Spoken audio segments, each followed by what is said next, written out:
Almost 24 years ago was the last time I was on this stage, in this room. I was taping my first 1 hour special. It's called Killing Them Softly. My girlfriend was sitting in that row, pregnant. She's now my wife.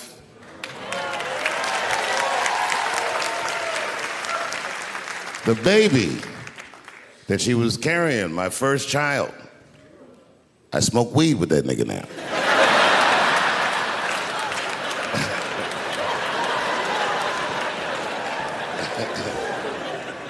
And what I remember most about that night was the pressure.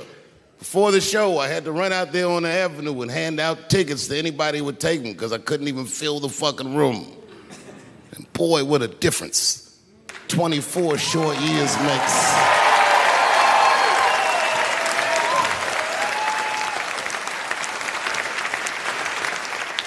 And right before that time, my father had died. He never lived to see me do it. And when he died, I was inconsolable.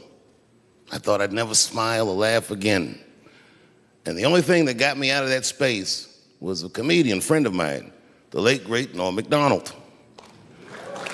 That's right. Shout out to Norm.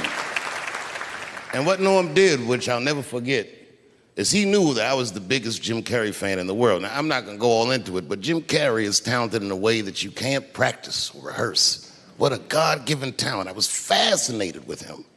And Norm knew that. And he called me up and he goes, Dave, he says, I'm doing a movie with Jim Carrey. Do you want to meet him? And I said, fuck, yes, I do. And it was the first time I could remember since my father died being excited. And the movie was called Man on the Moon. I didn't know any of this. And in this movie, Jim Carrey was playing another comedian I admired, the late, great Andy Kaufman. Yes, and Jim Carrey was so immersed in that role that from the moment he woke up to the time he went to bed at night, he would live his life as Andy Kaufman. I didn't know that. When they said cut, this nigga was still Andy Kaufman. So much so that everybody on the crew called him Andy. I didn't know any of that. I just went there to meet him, and when he walked into the room where we were supposed to meet, I screamed, Jim Carrey! And everyone said, no! Call him Andy. And I didn't understand. And then he came over and he was acting weird. I didn't know he was acting like Andy Kaufman. Just like, hey, how you doing? And I was like, hello. Andy? Now, in hindsight, how fucking lucky am I that I got to see one of the greatest artists of my time immersed in one of his most challenging processes ever. Very lucky to have seen that. But as it was happening, I was very disappointed. Because I wanted to meet Jim Carrey, and I had to pretend this nigga was Andy Kaufman all afternoon. And he was clearly Jim Carrey. I could look at him and I could see he was Jim Carrey. Anyway, I say all that to say, that's how trans people make me feel.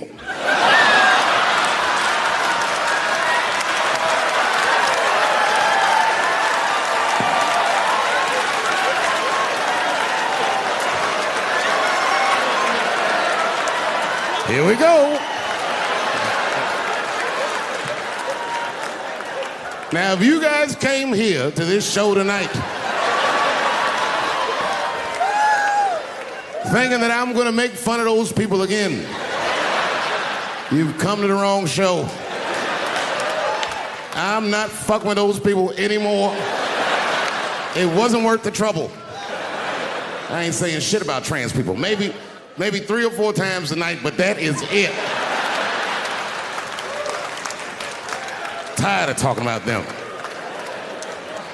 And you wanna know why I'm tired of talking about them? Because these people acted like I needed them to be funny. Well, that's ridiculous. I don't need you. I got a whole new angle. You guys will never see this shit coming. I ain't doing trans jokes no more. You know what I'm gonna do tonight? Tonight, I'm doing all handicap jokes.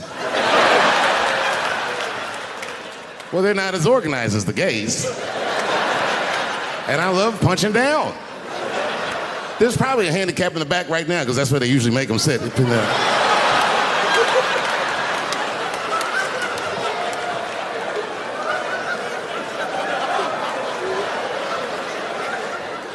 I came here to laugh at transgender people. I didn't know this nigga was gonna make jokes about us. Come on, y'all, let's get the fuck up out of here.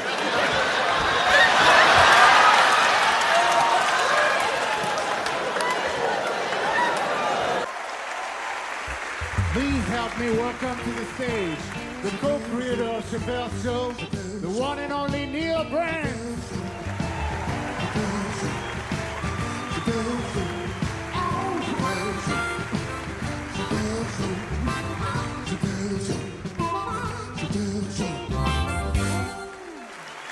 Hi, Dave.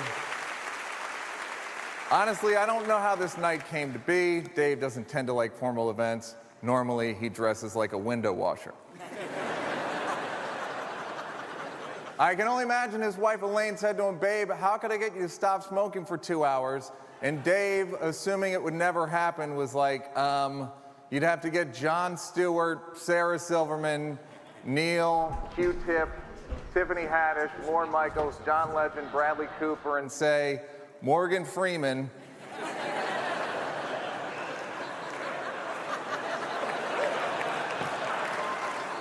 to fly to DC and honor my talent. Elaine said, great, October 27th. The day was like, shit!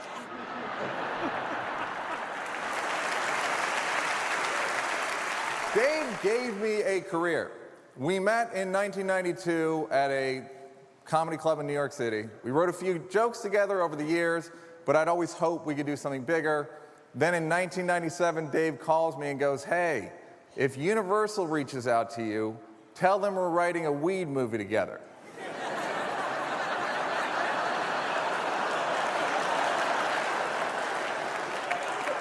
And I was like, what weed movie? And Dave said, don't worry about it. Next thing I know, someone from Universal calls me and asks, are you writing a weed movie with Dave Chappelle? And I was like, yes? And they go, when can you pitch it to us? And I was like, in 30 days' time.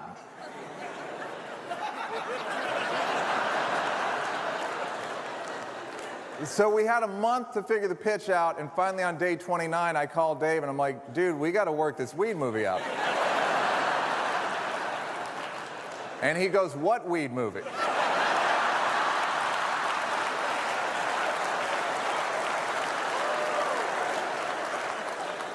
Anyhow, the day before the pitch, we outlined Half-Baked. It took the full day, about 16 hours, and that attention to detail really showed up on screen. I don't know about y'all, but I can't even move. It's like I feel stuck here, yo.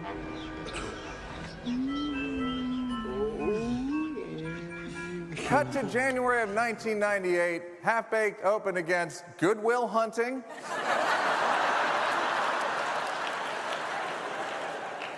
Wag the Dog, As Good as It Gets, and oh yeah, Titanic.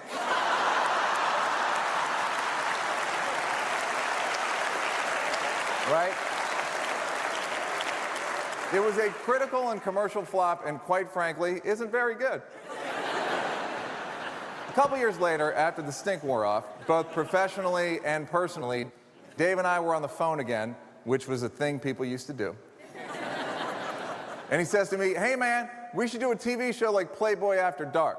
Now, if you remember what Playboy After Dark was, get your affairs in order because you're on death's door. If you don't remember Playboy After Dark, it was a super laid-back TV show in the 1970s hosted by Hugh Hefner, who was a magazine publisher and mild sex trafficker. Imagine Jeffrey Epstein with a grotto.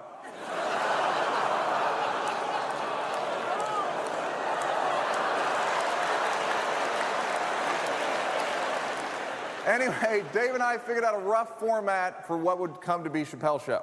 Went around pitching to a few networks. HBO didn't go great. The woman actually said to Dave, and I quote, why do we need you when we have Chris Rock?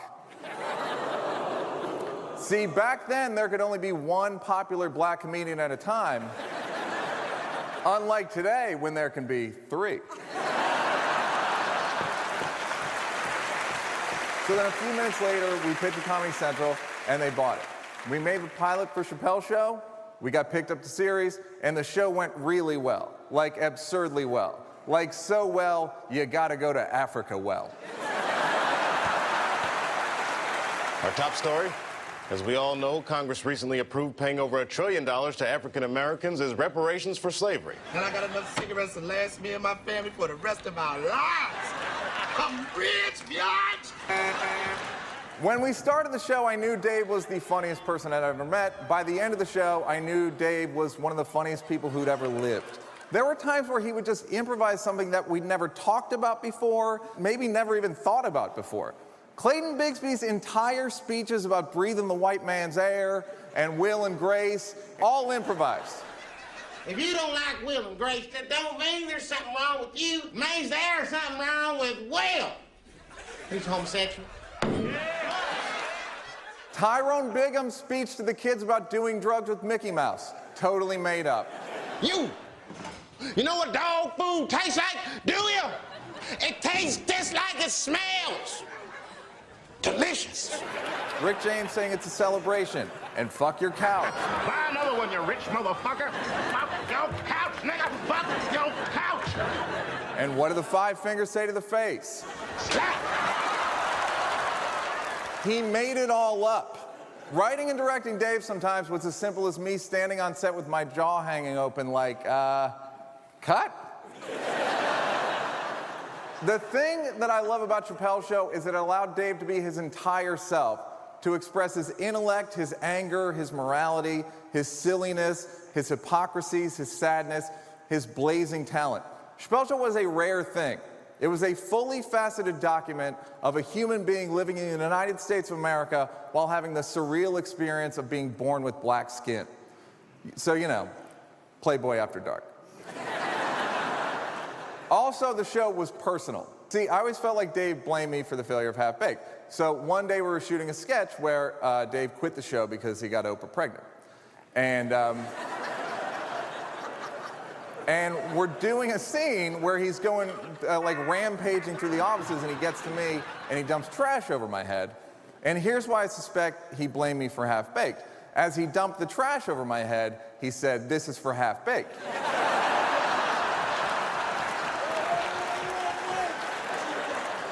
All right, as you can see, he claims that I actually wrote that line and told him to say it, which is the only time this entire evening that I'll be receiving any credit for Chappelle Show.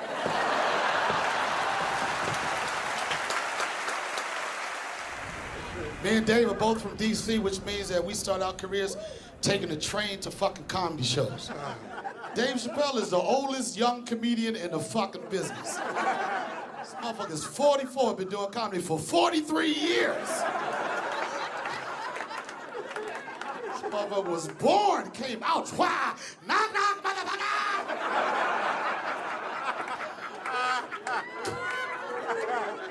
With a cigarette in his hand at the same time.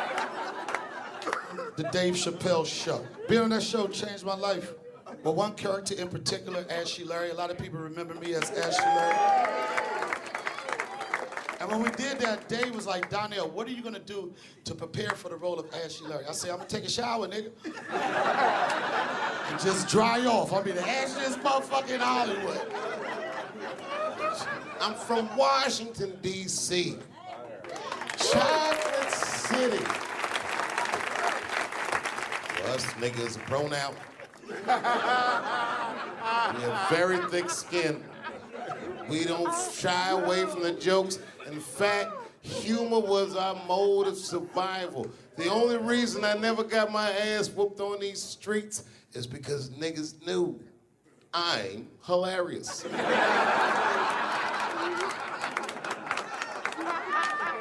I was getting ready to start high school. We had a principal named Ralph Neal. That nigga had just seen Lean on Me and was walking around with a bullhorn like it was him. I had just gone to middle school in Ohio. I was gone for 3 years. In the 3 years that I was gone, crack came out. I came back to Washington. You guys remember crack, don't you? You remember what it did to this city. That's why it's strange to see so many white people jogging and pushing strollers. Because all these niggas in D.C. did the heavy lifting. We did the hard part. This is a black city. They call it Chocolate City, not because shit has nothing to do with chocolate. That was niggas. People always say to me, man, Chappelle Show looked like a blast. Was it fun? It wasn't. It wasn't fun at all. It was hard. We'd have to stay awake for 48 hours at a time just to keep up with the schedule. We were bombed out and depleted. We were lumped up. We both had erectile dysfunction. I told Dave about mine, and he goes, it's because we're using laptops too much, man. And then he goes, plus we're not as young as we used to be. Meanwhile, there's no causal link between laptop use and erectile dysfunction. And also, we were 29. Dave Chappelle completely transformed my life. He lent me $1,000 so I could move to LA. He asked me to write a movie with him when I had zero experience. Dave Chappelle believed in me at a time when absolutely nobody did.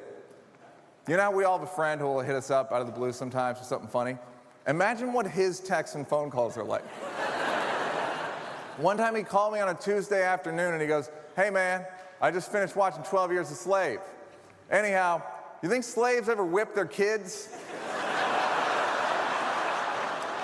On a Tuesday afternoon.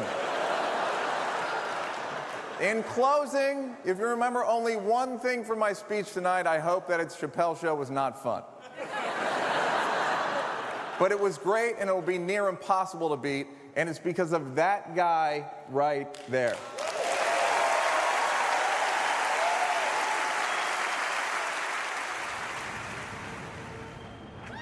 Well, this has been fucking wonderful. I don't know what to say, man. I don't even want this night to end.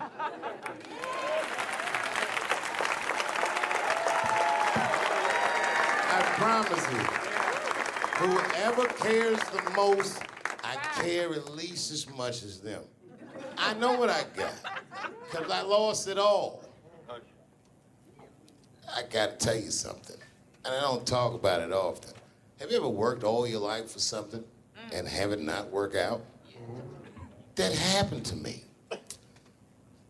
It was tough. Think about it. I was gone for 12 years. It's not a little bit of time. It was hell. I watched other niggas that I knew become very famous. I watched the world go on without me. I mourned the loss of it, and after a while, I didn't care. Coming back was terrifying. I understand what I am. I really do, more than anybody. Like when they write about me in history, I'll be dead reading it like, yeah, I knew they'd say that. They say that a person can't dream of a face they've never seen. Can't believe that's true, but it's probably true. Boy, I got a long bank of faces. 32 years, I could close my eyes, I could think of any night.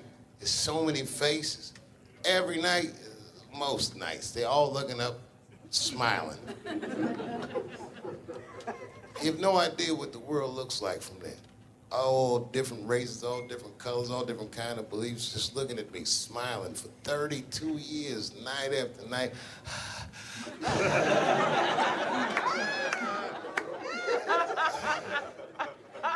No comedian take that for granted.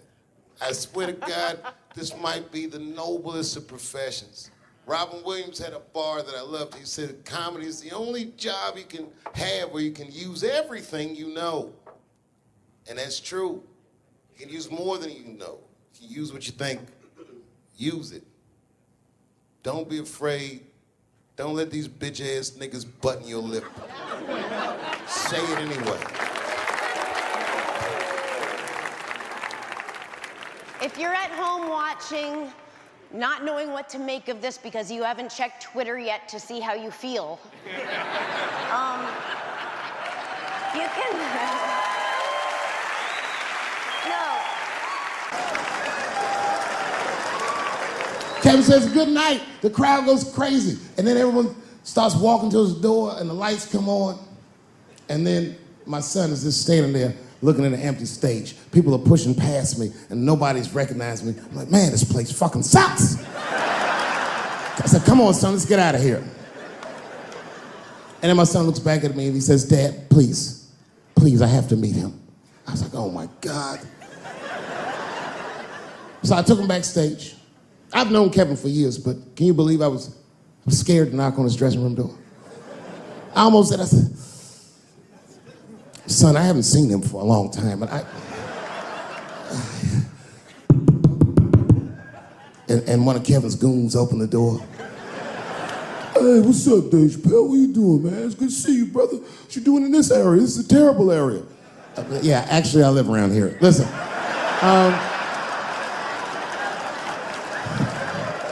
Is Kevin here? My son just wanted to meet him real quick. Well, I don't know, because Kevin's about to eat dinner. Just think Kevin came around the corner to see who it was. What? Oh, shit. What's up, Dave? Come on back. I was just about to have dinner. I don't know if you guys ate, but you're welcome to join me if you like. And then my son pushed past me some cold shit. He goes, actually, Mr. Hart, we haven't eaten in several hours.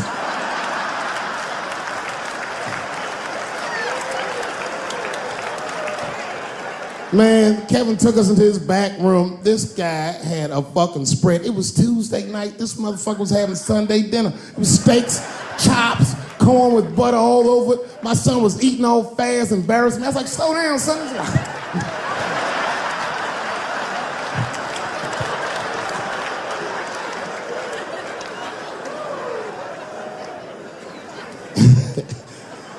Then I looked over in the corner and there was a box. Custom-made jerseys for the local team. Each one was hand-stitched, and on the back they stitched on the K Hart on all of them. Kevin saw me staring at that box, and he went over and grabbed one of them jerseys, and he walked right to my son. He said, hey, little man, I want you to have this. And my son was like, thanks, Mr. Hart. This is when I got mad. He goes, if your father ever makes you mad, put that on. And he walked out.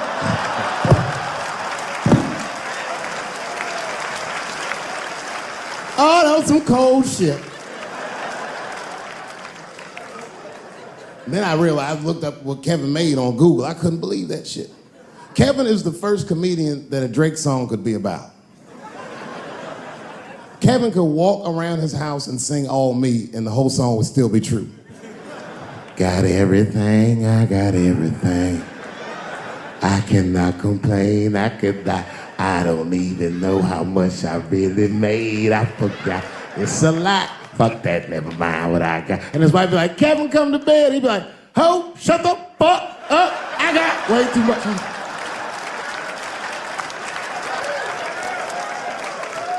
You know how much money you have to tell a girl to shut the fuck up?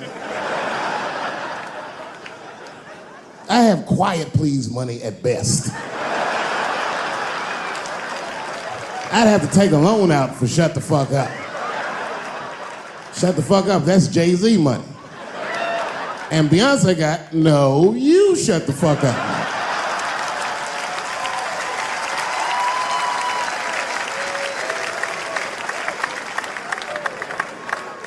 Let's not forget, I've never met Bill Cosby, so I'm not defending him. But let's just remember that he has a valuable legacy that I can't just throw away. I remember that he's the first black man to ever win an Emmy in television. I also remember that he's the first guy to make a cartoon with black characters where their lips and noses were drawn proportionally. I remember that he had a television show that got numbers equivalent to the Super Bowl every Thursday night. And I remember that he partnered up with a clinical psychologist to make sure that there was not one negative image of African Americans on his show. I'm telling you, this is a small thing. I had a television show. I wouldn't do this shit. Gave tens of millions of dollars to African American institutions, IRS, as a direct response.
ready. He was like, Dave, Chris, good to see you guys. Hey, come on, guys, let's all get together for a picture. And at the same time, me and Chris were like, no. Can't do that. Sorry, Juice, my career's too flimsy to survive a picture with you. That's the end. Good night.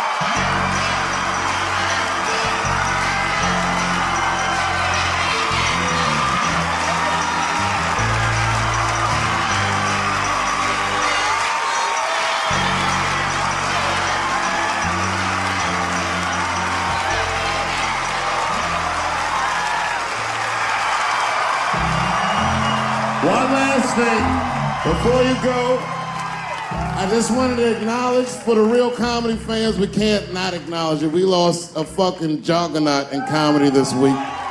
So I'm just shouting out the family and friends of Gary Shandling. Much love to you guys. My sincerest condolences. And for the hip-hop fans in the building, put 2 fingers up in the air for Tribe Called Quest and my man Phife Dawg. May you rest in peace forever and ever. Thank you for that beautiful music. Good night, everybody. Thank you.